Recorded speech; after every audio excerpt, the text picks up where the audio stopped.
लोकसभा चुनाव 2024 के लिए दूसरे चरण के मतदान से पहले संपत्ति बंटवारे को लेकर मचे सियासी घमासान के बीच इंडियन ओवरसीज कांग्रेस के अध्यक्ष सैम पित्रोदा के विरासत टैक्स वाले बयान पर सियासी उछाल आ गया है। उनके इस बयान पर भारतीय जनता पार्टी ने कांग्रेस को घेरा है तो कांग्रेस ने सैम पित्रोदा के बयान से किनारा कर लिया है। सैम पित्रोदा ने कहा, अमेरिका में एक विरासत टैक्स है। अगर किसी के पास $100 मिलियन की संपत्ति है और जब वह मर जाता है तो वह केवल 45% अपने बच्चों को ट्रांसफर कर सकता है, 55% सरकार ले लेती है।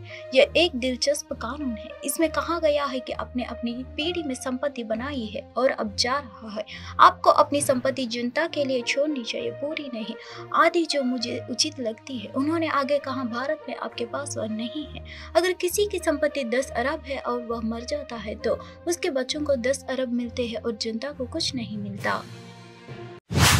उत्तर प्रदेश के अमरोहा लोकसभा सीट से इंडिया गठबंधन के प्रत्याशी दानिश अली के कार्यक्रम में जमकर हंगामा होने की खबर है।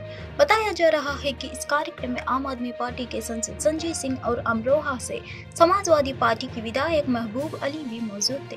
कहा जा रहा है कि यह हंगामा कांग्रेस से एक नेशनल कोऑर्डिनेटर पुनीत को मंच से उतारने को लेकर हुआ है। अमरोहा के रहने वाले साजिद खान ने पुनीत के साथ मंच पर की जा रही बदसलूकी पर एतराज जताया था। इसके बाद कांग्रेस और आम आदमी पार्टी के नेताओं से उनके बीच झड़प हो गई है। इस दौरान नेताओं के बीच धक्का मुक्की शुरू हो गई है। कार्यक्रम के दौरान धक्का मुक्की की इस घटना का वीडियो अब जमकर वायरल हो रहा है। साजिद खान ने इस घटना को लेकर अपनी बात रखी है। हालांकि उन्होंने इस घटना को लेकर कोई कार्रवाई नहीं चाहते हैं।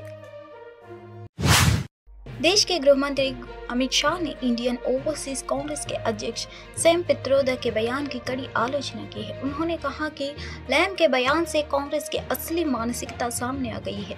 अमित शाह ने कहा, सैम पित्रोदा की टिप्पणी के बाद कांग्रेस पूरी तरह बेनकाब हो गई है। सबसे पहले उनके घोषणा पत्र में सर्वेक्षण का जिक्र, मनमोहन सिंह का पुराना बयान जो कांग्रेस की विरासत है, वह यह कि देश के संसदों पर पहला अधिकार अल्पसंख्यकों का है।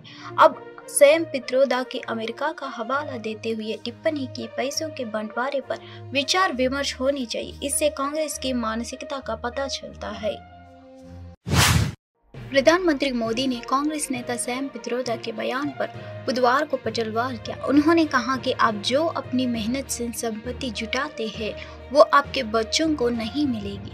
कांग्रेस का पंजा वो भी आपस से लूट लेगा।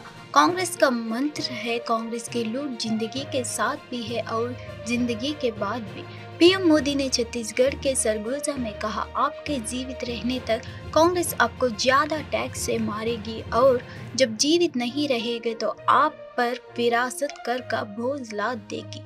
पूरी कांग्रेस को अपनी पैतृक संपत्ति मानकर जिन लोगों ने अपने बच्चों को दे दी, अब वो नहीं चाहते हैं कि भारतीय अपनी संपत्ति अपने बच्चों को दे। योग गुरु रामदेव और उनके सहयोगी आचार्य बालकृष्ण ने पतंजलि आयुर्वेदिक के ब्राह्मक के विज्ञापन मामले में अखबारों में एक ताज़ा माफीनामा प्रकाशित किया है। इस बार माफीनामे का साइज पिछले विज्ञापन से बड़ा रखा गया है क्योंकि सुप्रीम कोर्ट ने माफीनामे के साइज को लेकर दोनों को फटकार लगाई थी। 24 अप्रैल को छपे नए विज्ञापन में कहा गया है, भारत के सुप्रीम कोर्ट के निर्देशों आदेशों का पालन न करने या अवज्ञा के लिए हम व्यक्तिगत रूप से और कंपनी की तरफ से बिना शर्त माफी मांगते हैं। माफीनामे में ये भी कहा गया, हम अपने विज्ञापनों को प्रकाशित करने में हुई गलती के लिए ईमानदारी से माफी मांगते हैं। ये हमारी पूरी प्रतिबद्धता है कि ऐसी त्रुटियां दोबारा नहीं दोहराई जाएगी। 23 अप्रैल को भ्रामक विज्ञापन मामले में सुप्रीम कोर्ट ने पूछा था कि क्या पतंजलि का माफीनामे का साइज उतना ही बड़ा था जितना साइज के पहले विज्ञापन था। कोर्ट ने ये भी पूछ लिया था कि क्या आप हमेशा इतना ही साइज का विज्ञापन छपवाते हैं। जस्टिस हिमा कोहली और जस्टिस अहसानुद्दीन अमानुल्लाह की पीठ इस मामले की सुनवाई कर रही थी। रामदेव और बालकृष्ण ने कोर्ट को बताया था कि उन्होंने 7 अखबारों में विज्ञापन देकर माफीनामा छपवाया था।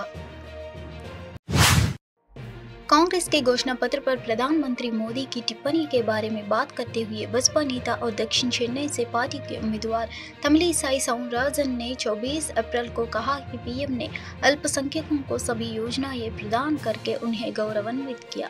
सबसे पहले हमारे प्रधानमंत्री की योजनाएं समावेशी विकास की है। सबका साथ सबका विकास, किसी को भी बाहर नहीं रखा गया है। पिछले 50 वर्षों से लगभग आधी शताब्दी तक कांग्रेस ने इस देश पर शासन किया है। उन्होंने अल्पसंख्यकों को क्या दर्ज किया है?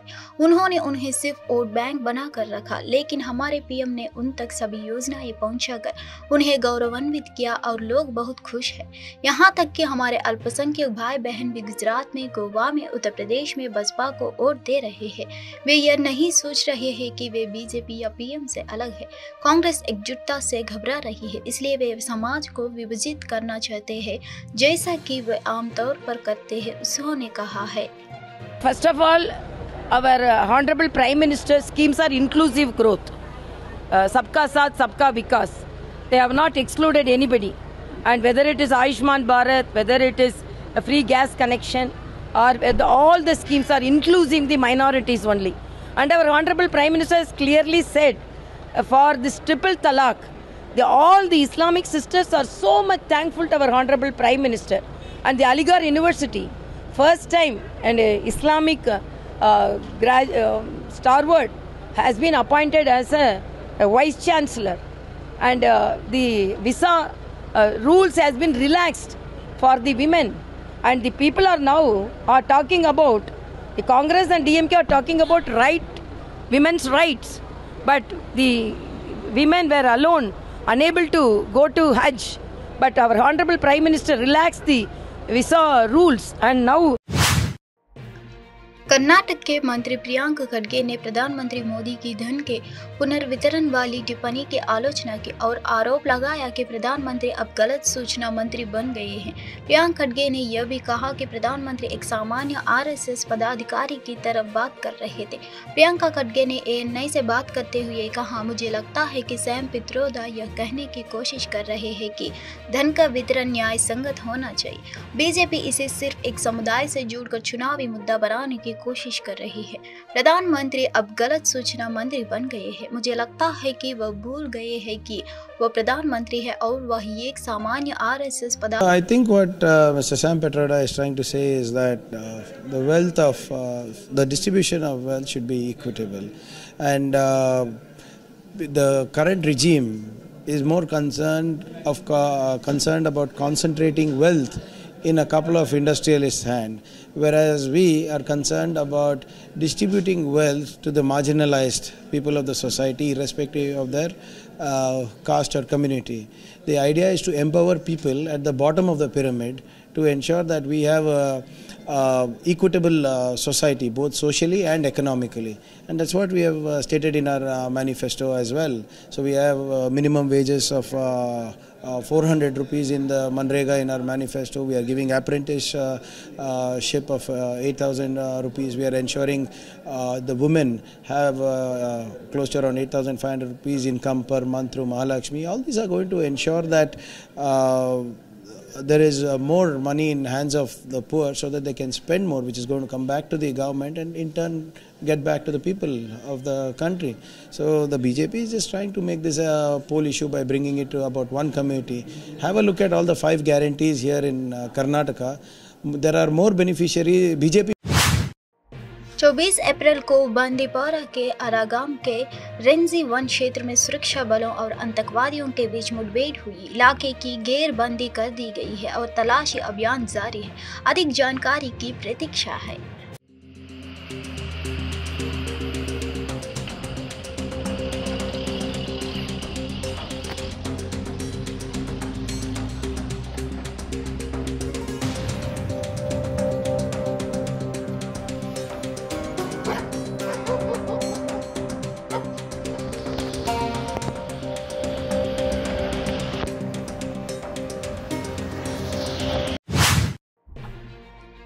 इंडियन ओवरसीज कांग्रेस के चेयरमैन सैम पित्रोदा की टिप्पणी पर कांग्रेस अध्यक्ष मल्लिकार्जुन खड़गे ने आरोप लगाया कि आप उनके विचार हमारे मुंह में क्यों डाल रही है। सिर्फ वोट के लिए वह ये सब खेल खेल रहे हैं। संविधान है, हमारी कोई मंशा नहीं है।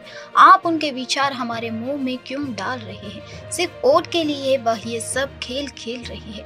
नरेंद्र मोदी ने कहा था कि मैं हर परिवार को 15 लाख रुपए दूंगा। कांग्रेस ने विदेशों में जो काला धन रखा है वह पैसा कहाँ है। उन्होंने कहा था कि मैं किसानों की आय 2 गुनी कर दूंगा। अब वह फिर कह रहे हैं कि मोदी की गारंटी है। मोदी की गारंटी क्या है? मोदी की गारंटी यह है कि वह जो वादे कर रहे हैं उन्हें पूरा नहीं करेंगे। यह मोदी की गारंटी है कि फेल हो गई, जो बोले नहीं कर सके। Modi is coming because suddenly you people are diverted your attention to that words. That's why the Modi is coming because suddenly you people are diverted your attention to that words. That's why the Modi is coming because suddenly you people are diverted your attention to that words. That's why the Modi is coming because suddenly you people are diverted your attention to that words. That's why. विदेश मंत्री doctor S Jaishankar ने 24 अप्रैल को चीन पर प्रधानमंत्री जवाहरलाल नेहरू को सरदार पटेल के आखिरी पत्र को याद किया है। Sardar Patel told Nehru, saying, I'm seeing all this analysis about China, how we are both Asian countries, we are going to be great friends. I actually think that today, for the first time in India's history, we are facing a two-front threat. The reply from Nehru was, no, you are very suspicious. 12 years later, what he said was inconceivable happened. The person to whom